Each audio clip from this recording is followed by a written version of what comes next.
Eric Adams is ending his re-election campaign, as we have told you. And now his exit raises questions about what's next for New York City's public schools. Joining us now, Alex Zimmerman, reporter for Chalkbeat. Alex, good to have you with us. How are you? Good. Thank you so much for having me. So let me ask you this. What kind of impact do you think Eric Adams has had on New York public school systems? Yeah, he's had a pretty big impact, actually. He has implemented a really historic change in how schools approach reading and math instruction. There have been some changes to the way that middle school admissions work in the wake of the pandemic. And he's also promoted career and technical education programs. So you talk about that. You talk about overhauling reading curriculum, math reform, and whatnot. Could we potentially see those items rolled back within the election of a new mayor? So it's interesting, right? Like, all the candidates have been trying to criticize Eric Adams at every turn, but one thing they basically agree on is that the reading curriculum changes have been a net positive for the system. Some of them have talked a little bit about wanting to allow more sort of teacher discretion over the curriculum. That's something that Zohran Mamdani has said, but in general, they're supportive of it. Okay, well, I'm sure they've got probably their own little wrinkles that they like to implement. Let's just kind of dive a little deeper into that. Can you break down, let's start with Mamdani, and then we'll do Cuomo, of what their visions for the school systems look like, at least what they've said at this part? Yeah, I mean, one interesting thing about Mamdani is he's actually said relatively little about what he wants to do with the school system. His biggest idea is that he wants to actually have less power over the school system. So in New York City, we have mayoral control of the schools, and Mamdani has said that he wants to kind of cede some of that power to educators and parents and sort of in favor of a more democratic framework. He's also talked about favoring school integration and also wanting to make sure that schools are adequately funded.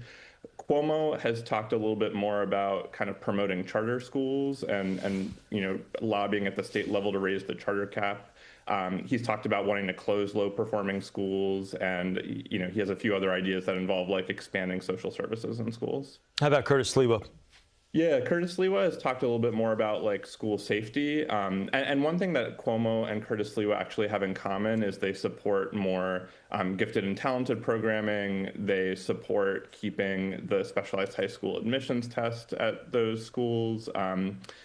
Cuomo has talked about wanting to hire more school safety agents. There was a lot of attrition during the pandemic among the school safety division, so he's talked about beefing that up. I would say that those are the key things for each of them. So if you're a parent with a kid in the New York City public school system or charter schools or whatnot, what are you looking out for? What are you listening for out of the candidates' mouths as we enter kind of the last 35 days before the election?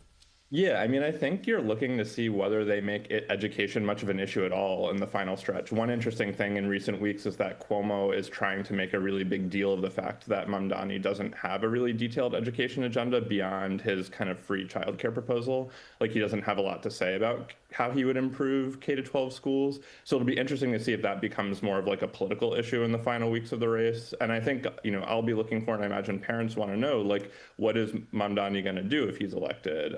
And so I think a big question looming over the last few weeks of the race is like, does he reveal any detailed plans? Does he talk at all about like who he's thinking about for schools chancellor? Like, does he start to assemble a team that is giving him advice about education policy issues? How does that influence his thinking? Like, these are the kinds of things that we'll be kind of looking out for. Safety, inflation, stuff like that, making the city more affordable are obviously big issues that voters want to hear about, but education obviously needs to be a primary tenet as well, that there should be more of the candidates should be a little bit more forthcoming on in this final stretch. Alex, thank you very much. Good to talk with you.